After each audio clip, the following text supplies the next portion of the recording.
আসসালামু আলাইকুম ভিউয়ার্স। ওই দেখো কা আপনারা একবারে ডাইরেক্ট সানিবুটটা দেখাইলাম। এমন হইতারে আপনারা ভুল ধরতে পারেন যে খেয়ে গড়লো আর খার নাম কইলা, বুঝছেন নি? ওই দেখো আপনারা ডাইরেক্ট একবারে স্কুলের সানিবুটটা দেখাইলাম, বুঝছেন নি?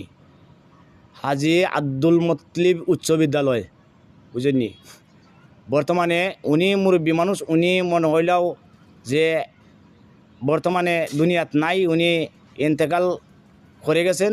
ঠিক আছে, ওনার লাগে আপনারা আমার এই যে ভিডিও যে বাজারা ফাইন, আপনারা প্রত্যেকের কাছে আমার জুরাত করে চাই, আপনারা সবে আমার দাদাজির লাগি দোয়া করবা। আর বিশেষ করি খালি মানে ওরারে নিয়ে আমি আজকে কথা কইতাম নাই, বিশেষ করে মনে হইল আমার দিরাই থানা 9 নম্বর কুলন ইউনিয়ন 2 নম্বর ওয়ার্ড গ্রাম ঠঙ্গর, আমার ঠঙ্গরবাসী